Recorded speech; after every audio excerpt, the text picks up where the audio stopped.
How's it going? Very good. We've had a good session. It's been a great morning. We started in Brittany with a wonderful performance with nature and a keyboard and Sylvie. So we got a good day. Great. Well, thanks so much for having me. My name's Ramon Castillo. I teach music at UMass Lowell, University of Massachusetts. And I am here to showcase some of the projects that we added to our own building this year at the Maker Music Festival. I know everyone can go in and see the buildings, but I wanted to look behind the scenes a little bit, maybe talk about how the projects came to be. And then let's see, I'm supposed to be joined at some point. I don't see him here yet, by one of my colleagues, Chris Lee. He'll probably show up at some point, but he was going to outline one of the projects specifically called the Ecosonic playground. And if he doesn't show up, I'll at least play a portion of the video for you. Can I share my screen? Yes, nice. So let's see, where am I going here? So the first thing that I'll share with you is our music department has made some really nice strides recently with online content. And while this has very little to do with the Maker Music Festival specifically, I do want to share our YouTube channel. If you're so inclined, the website is youtube.umlmusic.com. And I will pop that link into the chat for you if you're so inclined. The department is, I like to call it style agnostic. We're not committed specifically to any particular one style of music. As you can see just from the featured content here, we had one of our students as a participant on The Voice last year. We had a student do some 3D modeling. There's a Steely Dan ensemble, there's a Pink Floyd ensemble, there's a King Crimson ensemble, there's a blues ensemble. We of course do Minecraft as part of our curriculum in the music department, and we have stuff that you would typically expect in a music department: classical music, jazz. There's all sorts of stuff. It's really hard to pin us down a little bit. We had some major successes with our Pink Floyd ensembles. You can see one of our videos has over 100,000 views from a year ago. They did the entire album Dark Side of the Moon by Pink Floyd. So I thought I'd brag about my department first before I got started with anything. And I hope everyone finds a little something that they like on the YouTube channel. Now, from my perspective, one of the ensembles that I teach is called the Contemporary Electronic Ensemble. The YouTube channel, we've moved most of the content to the main channel, so this has a lot of older stuff on it. But as you can tell by just looking at some of the videos, we do a lot of stuff with visuals. We incorporated Minecraft, which is part of the reason why I'm here as well. We've had some students, for instance, this is one of the projects on the festival website, Interstellar Bone Collector. Student did a bunch of circuit bending of some Yamaha keyboards. Similarly, Horror Wave is another one where a student, Jared Wynn, he sort of retrofitted a television as an oscilloscope and used it to create some visuals for his project. So my ensemble does this a lot. We often have DIY projects. There's no boundaries in terms of what participants can do in the ensemble. It's also we get a lot of students who will create an instrument. They'll build something and then they integrate it into an actual ensemble with other students. So you can see he's playing these circuit bent keyboards with some of his colleagues there. So that's kind of where I'm coming from. The ensemble itself has been around for 20 years this year. This is the 20th year of the Contemporary Electronic Ensemble. It was not founded by me. It was founded by my colleague John Shirley 20 years ago. It's gone through, I believe I'm the 4th director, and I have no plans to leave it anytime soon. So I'll hopefully be participating in things like this for a long time. Let's see. Let's see, where should I go next? Let's jump into some of these projects here. So sorry, I've just loaded up all the projects in our building, and I know you can go see them, but I figured we could take a look at some of these projects in the sort of behind the scenes. And I thought, I think let's start with this one here. This one's called Minecraft, and it's first of all, let me give you a little bit of context for why there's all these Minecraft projects here. Like every other institution on the planet, in the spring of 2020, we found ourselves in remote learning. We didn't know what to do with ourselves. A lot of the ensembles were scrambling to figure out something to produce some kind of content to share with the world at the end of the semester. And we barely made it through. So what I started doing over the summer of 2020 is finding some ways to integrate technological things into the ensemble, things where we could have remote collaborations. We were still struggling to find real-time audio sharing and things like that. And so it hit me around November of 2020 that Minecraft might be the way to do this. My daughter had played a little bit of Minecraft, and I'd seen sort of the creative elements of it, and it looked like there was something there to it. And I had no idea what I was about to get into. When the spring 2021 semester rolled around, I decided this is going to be part of the ensemble. This is going to be part of my creative output. And this is a good way for us to sort of connect with each other in real time. And so I made it an option to create Minecraft musical projects in the ensemble. And I decided I was going to create a solo performance of about 30 minutes or so. I have about 30 minutes of performance that I put together myself just as a solo artist. And one of those pieces is this one here called Minecraft. And this one has a really interesting story behind it. I'll pause it. We can watch it just a little bit in a little bit. But my daughter Luna, who I think is possibly watching upstairs right now, she wants to be a maker when she grows up. So that's great. This is perfect for us. And she dabbles in little bits of technology. She has a little device called a Kitten Bot, and she makes video games for it from time to time. And so we were stuck at home. She was doing remote learning. I was teaching remotely that whole year. And I asked her, can you write a piece of music using GarageBand for this performance? And so she made this piece. And I didn't know what to do with it at first. So this one, I performed it last year at the Maker Music Festival in real time. But what I decided to do with this is I built a little device that allows my Twitch chat to control my character in the game. And so you can see part of that in this here. So I'm going to jump ahead to, I think it's around here somewhere, about 1:30 in here. So I'll go full screen and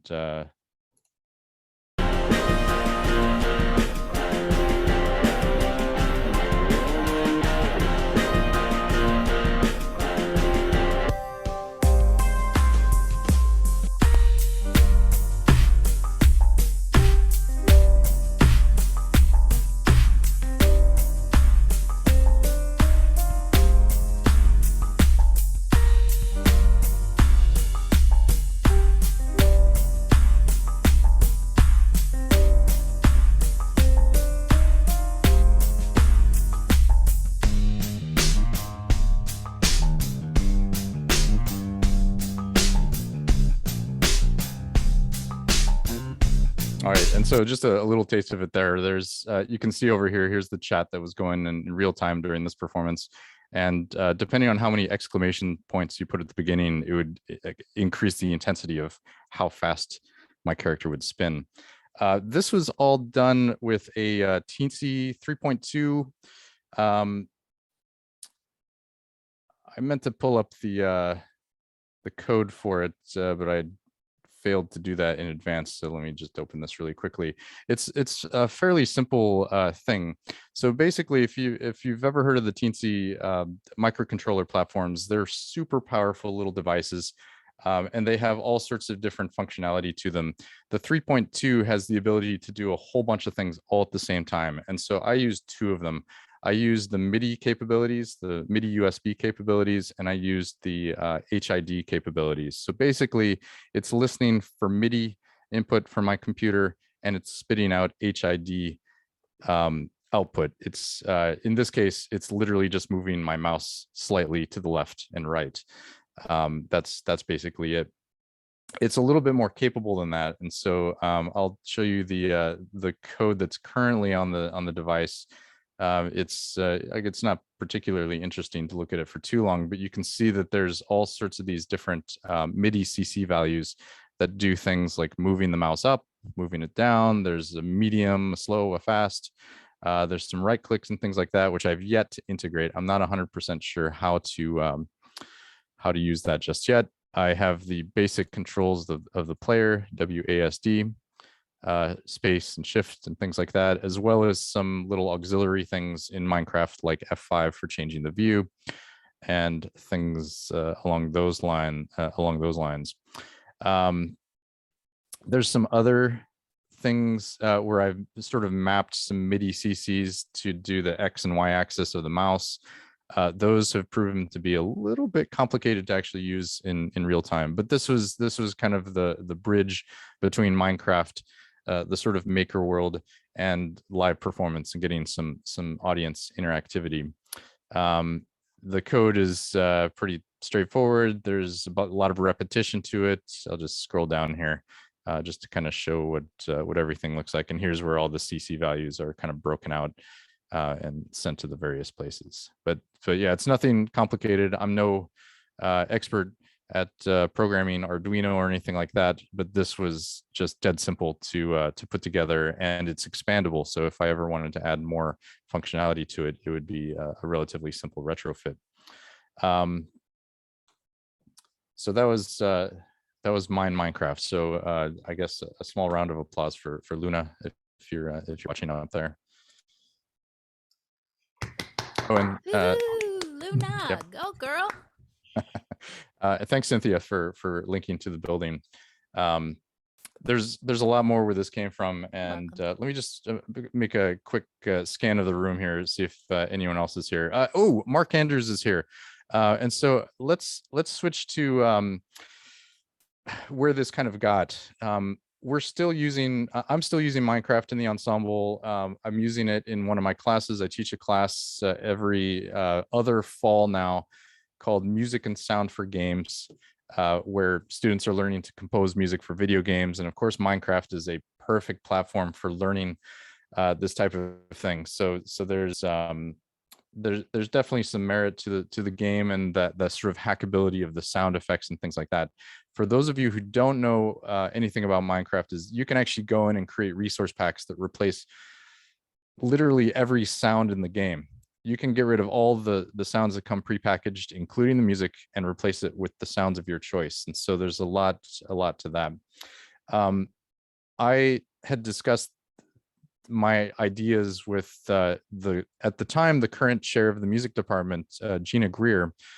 She's one of the music studies faculty, and music studies is what we call music education. And so I thought I'd bring in a couple of projects, or I asked a couple of the students in Gina's class to provide some projects for the festival this year. And first of all, I'm not super familiar with this myself, but let's see, I lost my document. There it is. This was the project that Gina actually came up with for her class that's called Technology in Music Education. So she offers this every single fall. It's a requirement for music ed students. And she decided that Minecraft had enough timing technology to it, a lot of logical control and things like that. And so she developed this kind of on her own after seeing some of the stuff that I was doing with the ensemble. And so I won't go through the whole project, but basically what they had to do is come up with a theme. They had to come up with a 2.5 to 3 minute performance or demonstration of the music and things like that. And a lot of what they did is use note blocks. And I'll give a couple of examples of some note blocks in real time in a little bit, but I figured I'll get the pre-recorded elements out of the way first. And then on top of that, they had to create a visual environment. So it's not just enough that you're able to make music in Minecraft.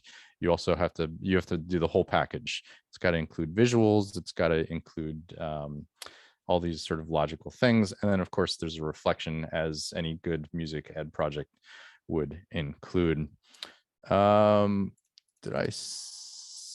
Oh, there's Chris too. So we'll go to Ecosonic in just a little bit. But Mark Andrews is here. He was one of the students in the class last year, and he very kindly provided his piece, which he did with Samantha Schultz. If I can find it here, it's a Star Wars themed Minecraft experience. And I have to say, I've read his document, and it is so far above my head in some places that I don't even want to say anything about it. It's really fantastic. It uses a lot of, if I'm not mistaken, JavaScript to create different imagery. I'm not sure, was the JavaScript musical at all, or was that just for creating the different shapes and stuff on the screen? Yeah, good question. So the JavaScript we created in Code Builder, and that was to build some of the visual elements like the Stormtrooper helmets and the Darth Vader helmet, which you will see. Some of these take a really long time for the agent to assemble, so I've warped time a little bit so it happens faster. You will see in the video. And of course, I wanted to build more Stormtroopers. But like I said, it took a significant amount of time, and for us to do this within the final exam period would have taken a long time. So, but yes, all of the visual elements were created with the Code Builder. Great. And is there a good like minute chunk that I can play for them? I'd say start it at like 30 seconds. You should see when I start the redstone. Yeah, right here is good. Okay. Blocks.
It does come to a conclusion, but you can see that we have to use the redstone wire to create this like maze of repeat sections, and anywhere that a measure was repeated within the music, we did our best to have it play the exact same command blocks the second time through.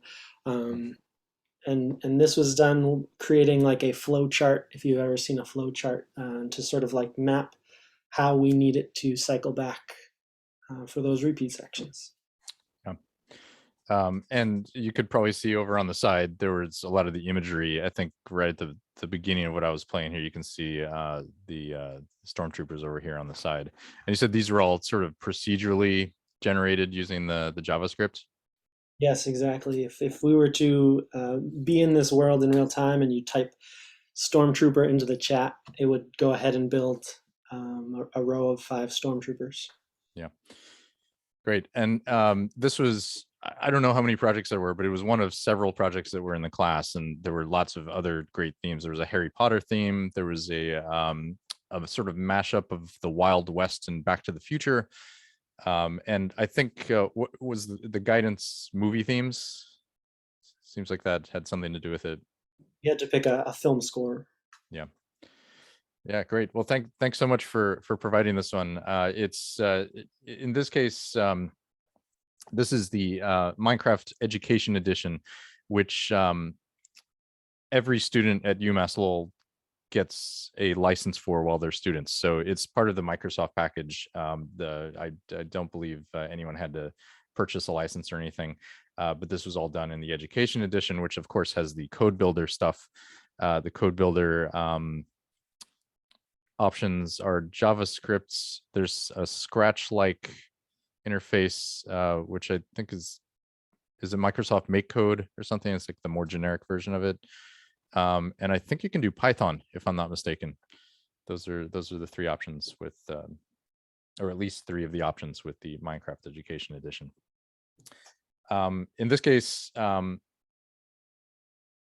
one question I actually have for Mark is why you decided to use command blocks instead of note blocks. And before you answer, I would have done the same. I totally would have done the same. I just want to know what your answer would be. Yeah, so when we were first assigned this, my partner Samantha and I had no Minecraft experience whatsoever. So the first hour we spent just learning how to like navigate and click properly so we weren't destroying the things that we had built. And we found the note blocks to be really confusing to work with because you sort of you set them with a certain number of strikes, and then the redstone always plays that same note. But then you have like no frame of reference besides playing the whole song from the beginning to see like where it is in relation to the rest of the song. So we chose command blocks because you have the luxury of, you can see on the screen, I use those signs as measure markers. So every 4 redstone repeaters was actually a measure of 4/4 time, following some sheet music that we had. And so we could keep perfect track of time and pitch where we were in the song. Yeah. Wow. You'd, of course, open up any command block and see exactly what it's playing at any point in time. Right. And I'll show you a command block in the Java edition in just a little bit, but the command blocks have a little code snippet, I'd say, that refer to what sound is playing, what pitch is playing, or what there's I made a chart of how to create the pitches, how loud it is, and how, I forget what else. Oh, where the sound is coming from in the world.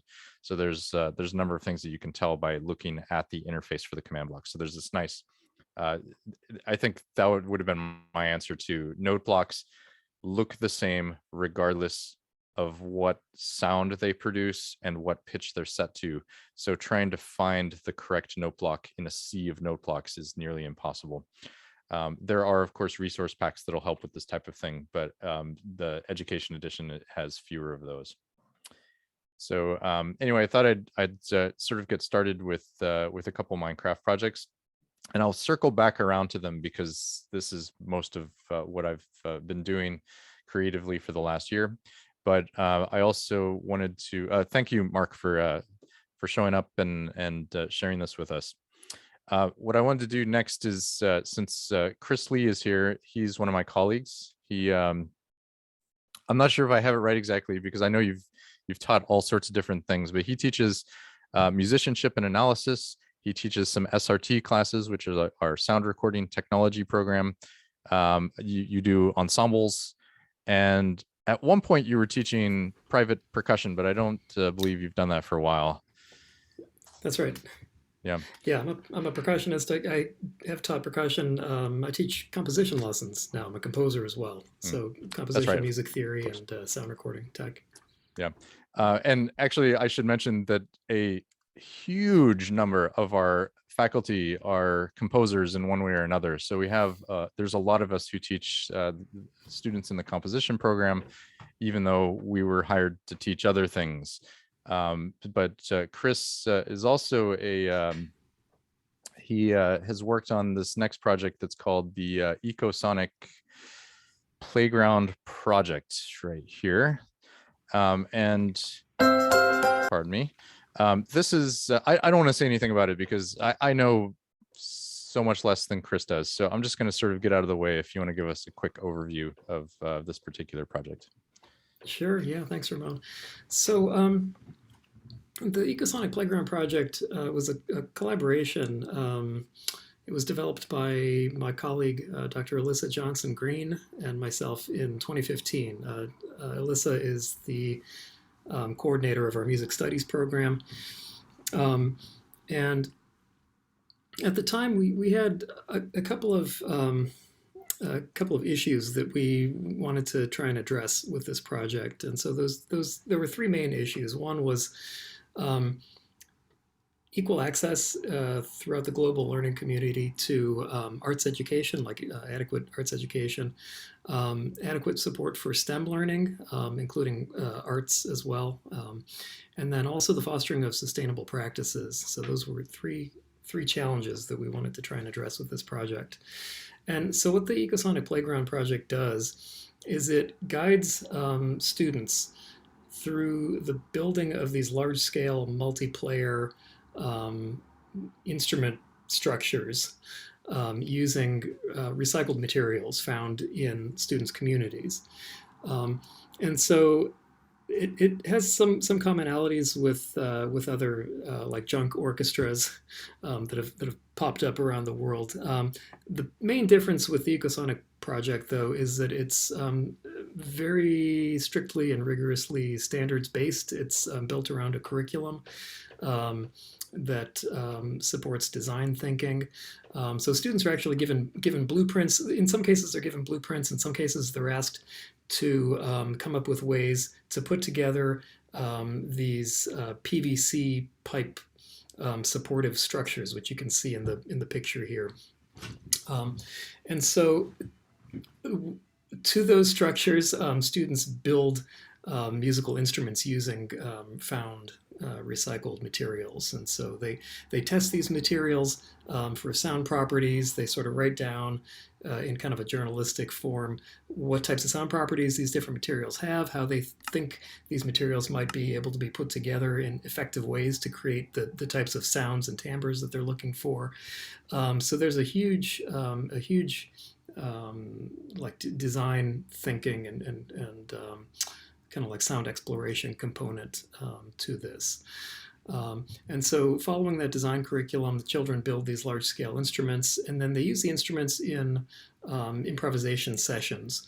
So that's another thing, too, that the instruments could be used in a lot of different ways. They could be used to explore improvisation, but they can also be used to teach many different facets of musical learning. They could be used to teach composition concepts. They could be used to teach rhythm. So there's lots of different things that these instruments could be used for. And so we wanted kids to be able to learn about music while also at the same time practicing STEM skills, practicing all sorts of social cognitive skills. Of course, they have to work together to build these instruments, and so they practice a lot of interpersonal skills that way as well. So there are a lot of different opportunities for learning that's kind of built into the project. And one last thing, probably the most important element of the project is the fact that it is made freely available to students in economically disadvantaged communities through grants and partnerships. So we want to make this project as freely available to anyone who wants it as possible.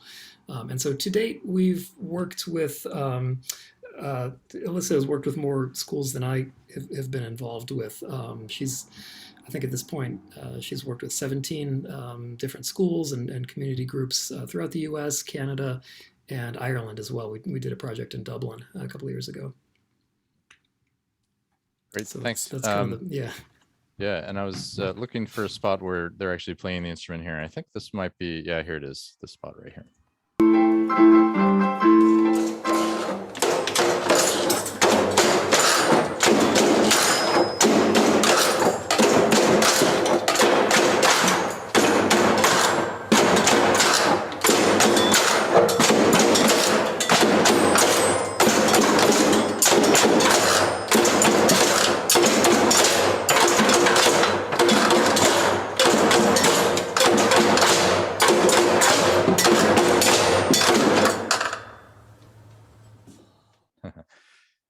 Great. Yes. And so I hope everyone has a chance to check out all the details of the project. There's a website listed here, as well as a really nice write-up about some of these things that Chris just went through here.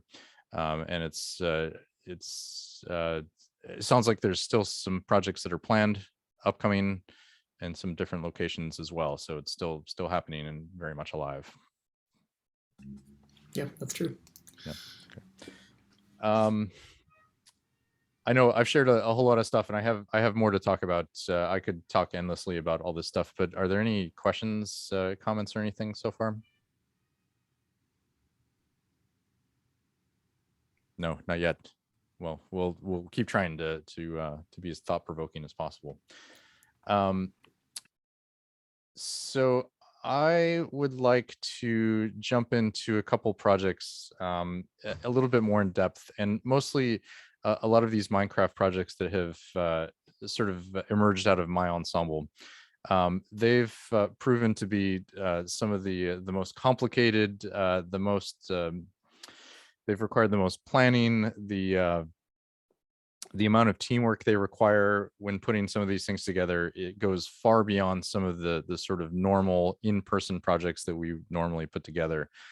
Yes, a lot of those also require a lot of work, but I've found these, I think just because of the nature and the fact that there's a bunch of rabbit holes with Minecraft, they have proven to be just some of the most involved projects that we've had. And so I wanted to start with, let's see, a couple of different types of projects. So this was one of the first by a student. This one's called Groovecraft, and it's a drum machine that that you can perform. And so you can see that there are these different columns here with a bunch of switches on them. And when you turn these switches on, they actually activate different sounds. And so this is the bass sequencer over here. You can't quite see it over on the right here, but this is actually the beat sequencer over here. And this is the story behind this is a really interesting one. This one's by one of our former music performance students named Sean Lavigne. And he he's currently a program manager for the Jordan Boys and Girls Club electronic music studio in Boston.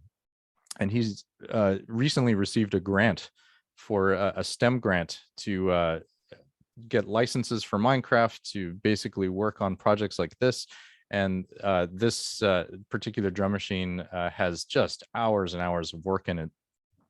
It was performed in one of our concerts in spring of 2021 with 2 people in the in our UMass Lowell Minecraft server, and they were basically just triggering some different things, changing the patterns and things like that. And so what I thought I would do, I thought this would be a little bit more interesting than just playing the videos over and over again, is let's go have a look at it on the server. And I guess before I go over there, this is our we have a statue of Debussy right outside the music building in Lowell. So this is our tribute to the Debussy statue. And then this probably doesn't mean a whole lot to many of you here, but our building is extremely interesting to look at. This is Durgan Hall right here. It's obviously not the original Durgan Hall, it's in Minecraft. But I decided we needed to have a Minecraft version of this in the game. And so what there's not much in here. Groovecraft used to be on the stage right over here. Let's see if I can get over there. There's nothing on the stage right now except for a cat and a chicken, so we won't go over there just yet. Over in the back here, this is we just kind of use this as our launching off point. And so these command blocks allow you to teleport to a bunch of the different projects. And so I thought we could teleport over to Sean Lavigne's Groovecraft over here. And so here it is. This is the drum machine in all of its glory. I'll go ahead and start it up in just a bit, but let's go take a look behind the scenes here, just to show you how complicated and how sort of systematic the machine is itself. And so you might recognize a couple of the different features from Mark Andrews' project just a moment ago, but a lot of these redstone wires and repeaters. I'm using a resource pack that lightens the load on my computer because Zoom plus Minecraft is usually a recipe for disaster. But it's mostly the same. So we have the repeaters, we have the redstone wire, and you can see that Sean actually decided to go with note blocks. But he decided to go with note blocks for one really, really specific reason. He wanted to be able to mute the note blocks, and note blocks only function when there's air above them. So when there's, you can see a stone block right here, this note block will not make any sound. And so by flipping the switch, it actually pushes the note block into position in order to get triggered by the sequence. So just an absolutely brilliant design. And it worked super well.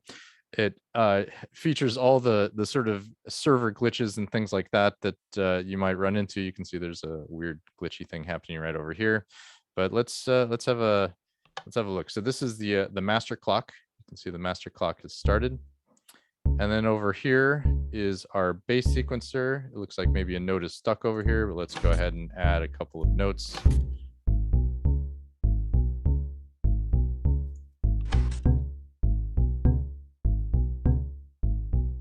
All right, that's good enough for me. It's about as talented as I am at this. Got a little bass drum happening here. See if I can get a nice backbeat. A little bit syncopated. Not quite.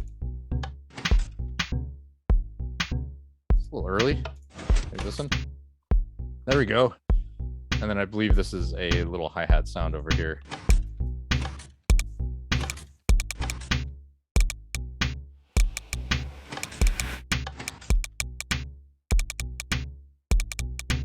And there we have it. So there's the drum machine in all of its glory. And back here, we can take a look at some of the mechanics. And just as I mentioned, these note blocks got pushed out, and so there's air above them, which allows them to produce sounds. So in this case, while command blocks might have been the right choice for a long, complicated musical sequence, like in Mark Andrews' piece, it wouldn't have made much sense. There's also a game mechanic problem with it. You cannot push command blocks using pistons, so this entire design would have been useless in that case. So the note blocks were the pretty much the only way to go. But there we have it. There was a nice sort of fully working machine here. And in the original performance, I hope some of you check out the video. In the original performance, when we're done kind of exploring some of the different rhythms, we basically blow the whole thing up with TNT. So I will not do that today. While I'm in the server, I thought I'd teleport to a couple of different places here. And let's see. So we did Durgan Hall, here's the testing stage. Let me move back here because it's a little bit obnoxious. This was like my first kind of tutorial stage where I put together some different kind of options for students to kind of play around with, and tried to do some kind of basic sequences. I tried to show them some different ways to trigger sounds in different orders and stuff like that. You can tell it's not the most musical, it's not the most expressive thing on the planet, but it was kind of like proof of concept. And so you can see right here that there's a couple of mine carts just kind of moving around. And so these mine carts can easily trigger different sounds at different times. And so this is something that has been done by several students at this point. We've got different ways to create different sounds using the note blocks. You can hear some of the different sounds here. Here's a flute. on so far. This is all documented on many, many different websites. And then over here were some of the sort of fancy machines that I guess accomplish simple things. So you can tell this one over here is just kind of triggering back and forth. These could easily be, again, sorry, it's kind of loud, so I'll keep moving far away. These could easily be triggering different things at different times. In some cases, we might just want some ambient sound in the world, stuff like that. I played around a little bit with falling sand, so you can create these kind of sand timers. These can fall from different points. The sand basically lands on a block and then destroyed and recreated, stuff like that. Very into the same thing. Basically just a bunch of little kind of in-world toys that allow you to kind of experiment with different timing elements and things like that. Some of them break once in a while because they're on the server and they just stop working for whatever reason. But it's a nice sort of legacy thing, kind of the initial ideas for what we might be able to do in world. That gets us to we upgraded the server this year. I actually managed to get funding for a more permanent server in the music department. So we've got a nice server with some mods on it. And so one of the mods that we added this year is called the Create mod. And it's kind of like a STEM educator's dream. So you can see there's all these kind of mechanical things. And so what I usually do when we add a new feature to the server is I'll just start to add a bunch of different devices just to show their functionality, to figure out some different things that we can do. And so this is what I call a Parrot Sequencer. There's just there's a conveyor belt, and every once in a while a parrot will click on a switch and they'll be teleported to another spot here. There's a nice kind of visual element to it. There's this kind of eerie ambient thing that's happening with it. And these are just command blocks that are playing some different sounds. So that's that's one of them over here. This device over here was my attempt at using rotation to create sequences. And so you can see there's a couple of plus signs here, and I'll turn it on just a moment. They'll spin around and trigger some different things. I tried to recreate Steve Reich's piano phase by slightly altering the speed of one versus the other. It kind of works. It's not the greatest thing, but it's a fun proof of concept.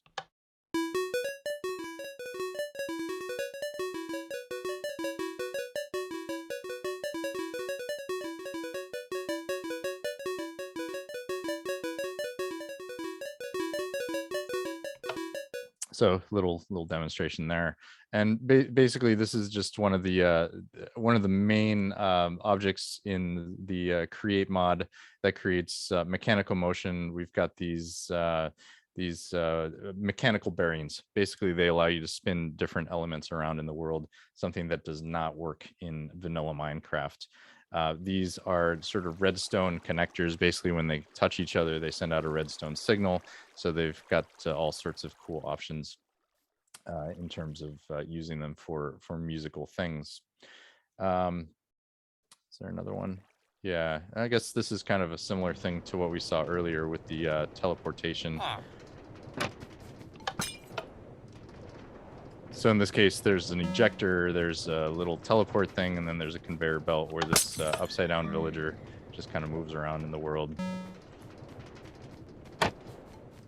And then this was the last of my kind of quick experiments where I just have a mushroom flying around the world, triggering... Oh, I ruined it. I'm so sorry. But basically, if I hadn't ruined it, this mushroom would be moving around from these different ejectors. I can go ahead and demonstrate by myself.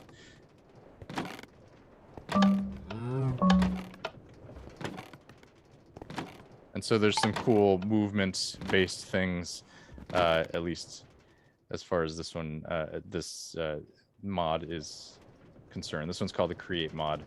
There's a lot more to it than this, but this is at least some of the more musical things that we've come up with it.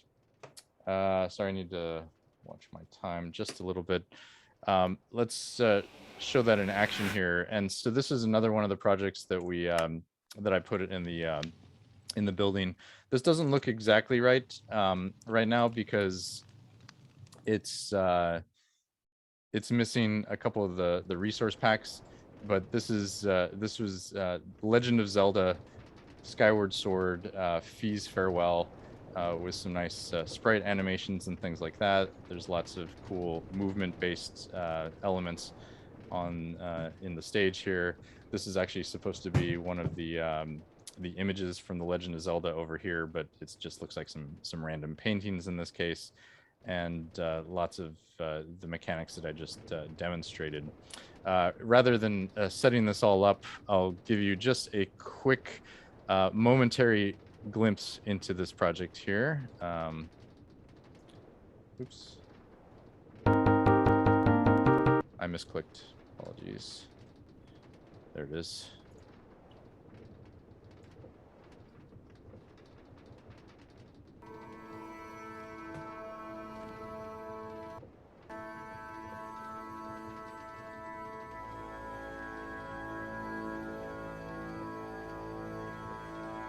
Video's a little bit quiet, but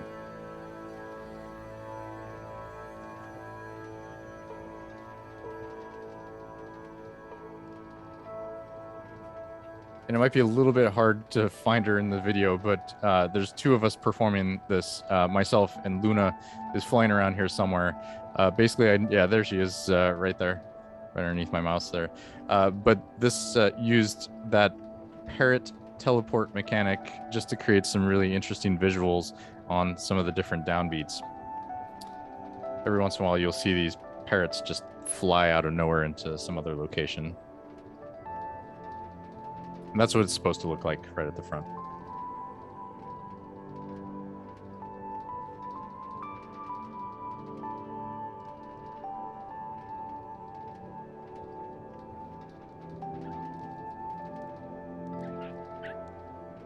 And I'm going to jump to the near the end, but you can see that we're using a lot of these create mod objects. A lot of the sounds are created just, well, in fact, all of the music is just on a music disc.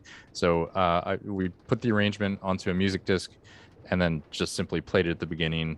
It was much easier than trying to time things in the world super specifically. There were all sorts of problems with that. So this was the kind of easy way to do that. This has a couple of other things that kind of pop up. You saw the animation sprites here. They actually aren't there at the beginning. They pop up kind of out of nowhere. So I'll show you the spot where they actually show up in the world. At this point here, there they are. And then later, I think the thing I'm most proud of is, I don't know if any of you know this video game, Skyward Sword. But Fee actually shows up. She becomes the Master Sword, if I'm not mistaken. Pardon my knowledge of the Legend of Zelda, but she shows up here as a series of particles. The design was, I mean, it's just a common image of her, but turning it into particles was the hard part. This is all part of a data pack in the server. There we have it. And so as you can see, the visuals are very much a part of this world. It's not just about creating some different sounds or triggering different events in the world. We try to have the whole package here. We try and make sure that there's a nice series of musical elements and try to be as expressive as possible with our arrangement and stuff like that. I could go endlessly on about how this whole thing was created, but a big portion of it is really just the create mod stuff here to create a sort of track for moving around. Oop. And so I'll show you a little bit of the sort of movement around the world here. So we've got these ejectors that take you to the different conveyor belts. Things like that, nothing particularly complicated.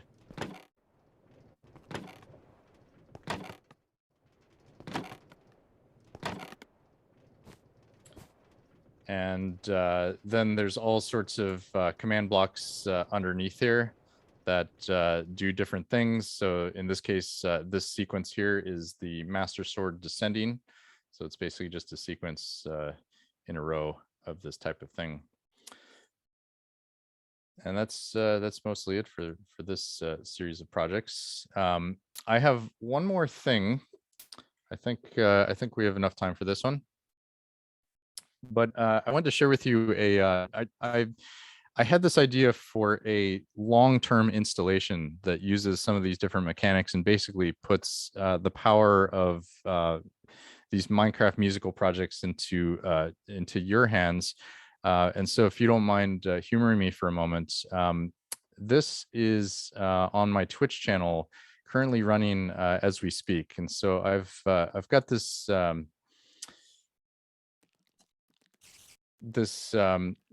this instance of Minecraft running right now, and it doesn't do anything by itself, but it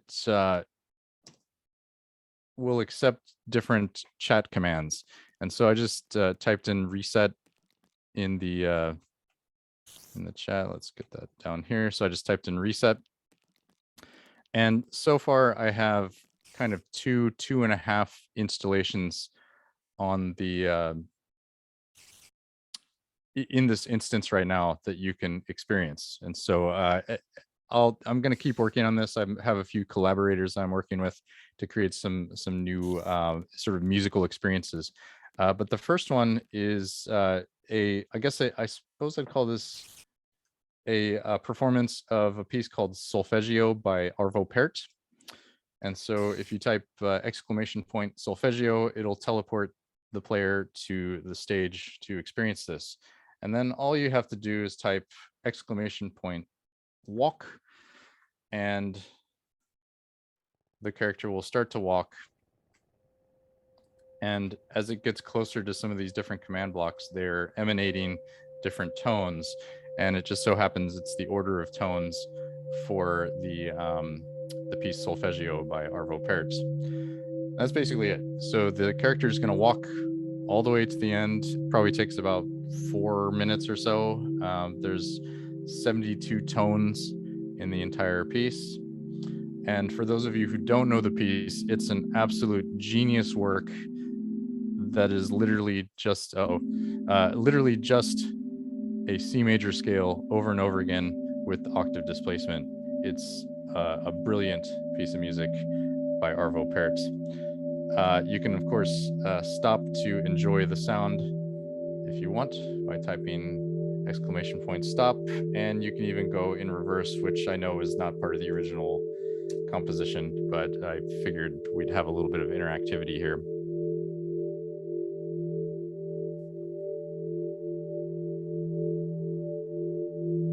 And if you get tired of listening to it, which I can't imagine too many people would because it's just such a beautiful piece, you can always hit reset and go back to the start. The other part of this installation is, I just called it NASA. It uses a bunch of NASA recordings. There's a lot of public domain stuff available. And so let's go ahead and go there. Sometimes it fails. This one, I'm still working on it. Okay, good, it worked. It's going to take a moment to load. And then there's another command to start. This is NASA start.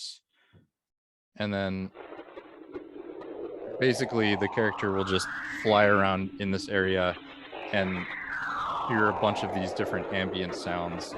A lot of them are, the sounds of black holes. In some cases, there's some rocket sounds and things like that. If it's not interesting enough for you, you can always turn on the reverb with exclamation point reverb.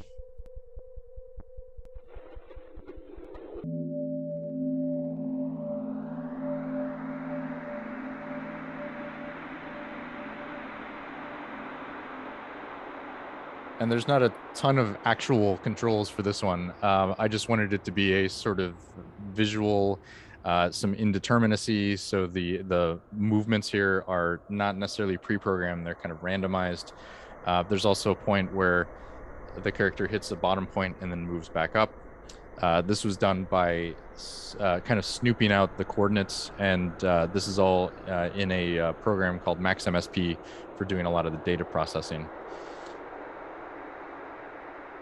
But there it is. It seems like a reasonable kind of ambient experience. And then one last little thing here. I'll go back to the beginning. There's a couple of things you can do here just from the very beginning. You can see that I still have to work out a few of the bugs. The dock of my computer is showing at the bottom, which is not supposed to, but it's just where the mouse ended up there. The last thing you can do is you can shuffle some pre-recorded tracks, and my plan is to eventually have this be sort of like a jukebox where you can play different pieces. Most of them will be by me or public domain, just so I don't get myself in trouble. And there will likely be some movements that are involved with this, but let me do a little bit of a demonstration of some of the chat commands here. So there's a delay, so it's a little bit hard to control. Let's try that one again.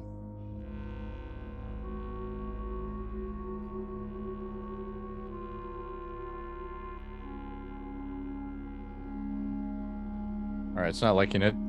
I might just have to walk around just a bit. There we go. Okay, so now I'm in the air and I can start to move around the world by controlling this. You can hopefully see some of my chat commands there, but W moves forward. D is going to move over to the right in just a little bit. If you type the letter X before one of these letters, you can actually stop the whole thing. So here I've said XD to turn off the right movement. We can hit K to descend. I don't know why it's K, except crouch spelled. And then we can turn off W. We can go in reverse with S, maybe fly over to the left a little bit.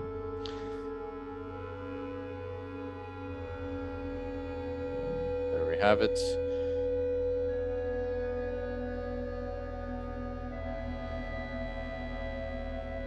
And I'll stop.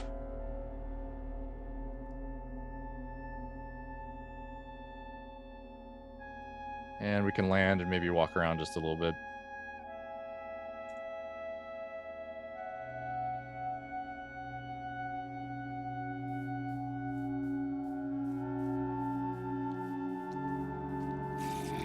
There's a zombie Enderman.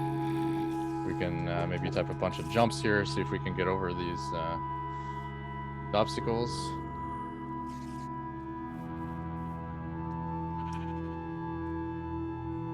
And I forget where I'm going now. I think I can just hit reset. And that's it so far. And so my ultimate goal with a lot of these is to make this into a large-scale kind of immersive experience with new kind of musical things here and there. So some of the world designs, like what you've already seen, like some of these projects that I haven't talked about, they'll all be included. As far as different sounds and things like that, I mentioned earlier that you can replace all the game sounds with anything you want, and so it's an incredibly flexible system for creating this kind of immersive art. If any of you are interested in contributing to such a project, please let me know. I'm happy to take contributions of public domain sounds or anything that's kind of free and clear, royalty free, stuff like that. And as far as sort of actual collaborations, I'm open to that as well. If you want to look at some of the sort of inner workings of this, things that I haven't gotten to in this short time. I think I do this all the time. I can talk endlessly about this. This seems like a good stopping point. And if you do have any questions, please let me know.